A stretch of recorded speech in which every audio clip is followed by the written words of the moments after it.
you had a fucking amazing time? Yes! Again! Because we've got the incredible Sue Scary. Go!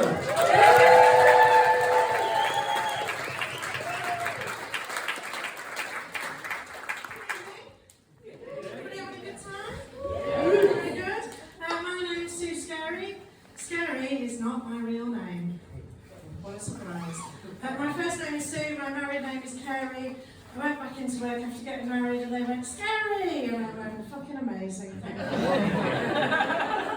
My husband's name is Scott, so technically we're Mr. and Mrs. Scary. Great in Halloween, no applications for the rest of the year. You can't name a business after us. Nobody wants scary accountancy services. Definitely nobody wants scary driving lessons. Definitely not a thing. I'm obviously, I live in Taunton, just down the road, so I am relatively local, I hope. But I'm from Manchester. I've done lots of different jobs over the years. And one that always sticks in my mind is I used to run a call centre for a cosmetic surgery company. And we have a free phone number and we deal with rude parts of the body, so the school holidays are fairly tedious, as you can imagine. But we used to get lots of normal questions, you know, like how much is a boob job? And you say, it's about £5,000, and they go, is that just for one? No, love, it's fine, I'll get one free this week. And we have a website, of course, everyone's got a website, haven't they? And sometimes on a Friday night or a Saturday night, people might get a little bit carried away with the number of procedures they were interested in. And some people would take every single thing that we did, and we'd have to ring them back the next day, and I kind of look at them on a Saturday morning going, I know, good, but we're not miracle workers. But the thing that I never really understood about cosmetic surgery, you know, you can have it on finance. So I've got a mortgage on my house, so I don't really technically own all of that. And I've got my car on a PCP, so I don't own that either. But how does it work if you don't own parts of your own body? You know, I mean, we live in a crazy world, don't we? Crazy times, our jobs are not safe, are they? What happens if you have your liposuction or your boob job on finance and you lose your job? How does repossession happen? Does somebody break into your house in the middle of the night and crawl up the stairs and pop one boob as a wall? You wake up feeling slightly deflated the next day. And you're leaning on the photocopier at work and somebody crawls along and injects the fat back into your ass. You know, people do all sorts of crazy things these days, don't they? Some people, couples, he might want you to have bigger boobs, he might lend you the money to have your boob job. You might split up with him. Does he get visitation rights? So 2 weeks comes along, I have a squeeze on that one, thanks very much. Right, I'll see you in 2 weeks, take good care of him. You know, I'm not really sure how it works, but there's quite a few things about the medical world that I think people like me are meant to understand. Because the other day, and I caveat this by saying I was having a really bad day at work. So the other day I was Googling the NHS guidelines on when to consider not resuscitating people.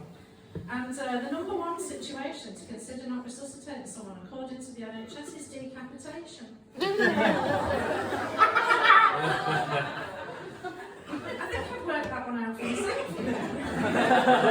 I don't think I needed a leaflet on that. Otherwise, it's just a relay race, isn't it?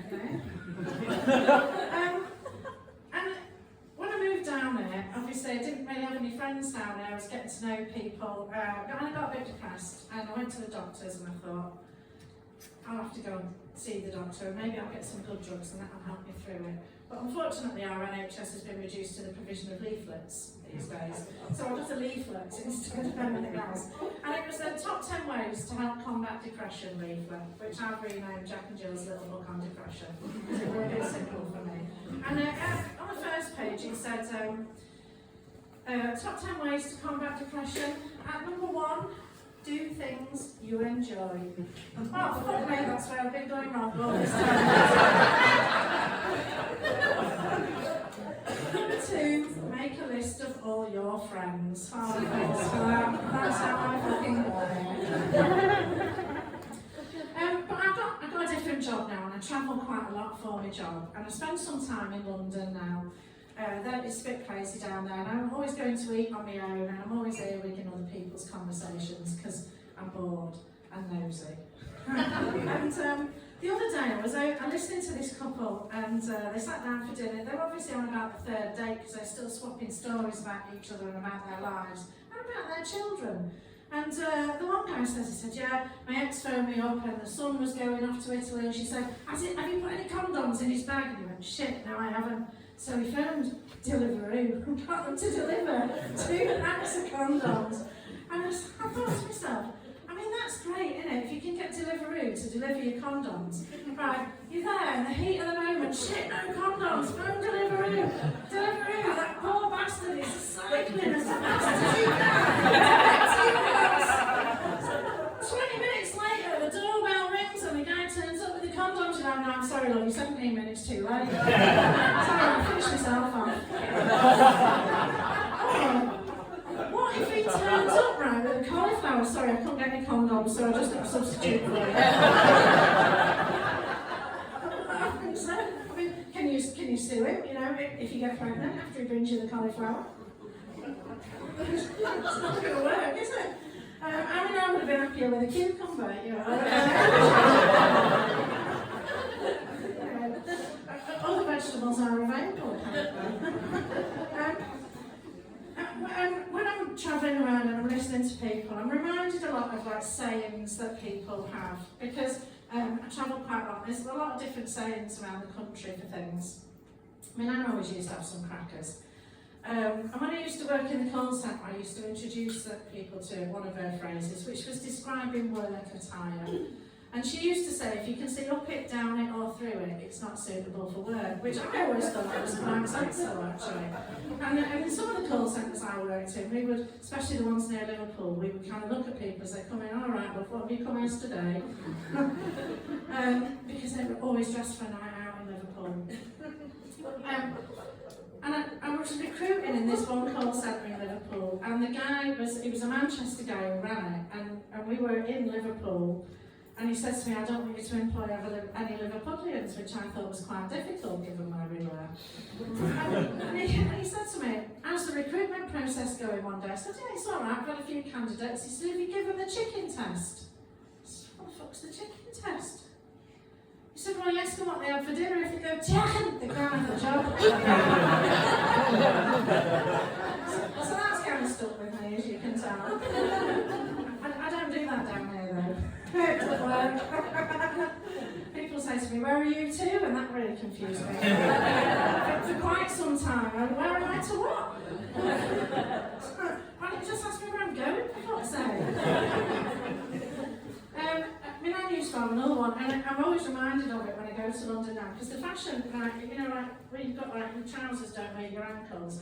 And she always used to say to us, well, you put some jam on your shoes and invite your trousers down for tin. I just thought it was ridiculous.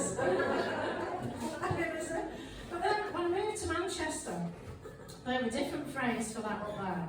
And they say, as your cat died. And your trousers are too short. And I was like, what the fuck is that all about? Apparently it's something to do with the Navy in like the 1700s. I thought it was because you wore your cat around your ankles. I didn't get it at all. Yeah, I know. And then I moved down here, and I started working down here. And this guy said to me, he said, right, we were in this meeting, and you know when someone says, I'm going to tell you something confidential now, he said, just between these 3 walls. What happened to the other one then? And the other thing he used to say was, and this is your start for 9. I was like, is it a Cornwall thing? I thought it must be a Cornwall thing.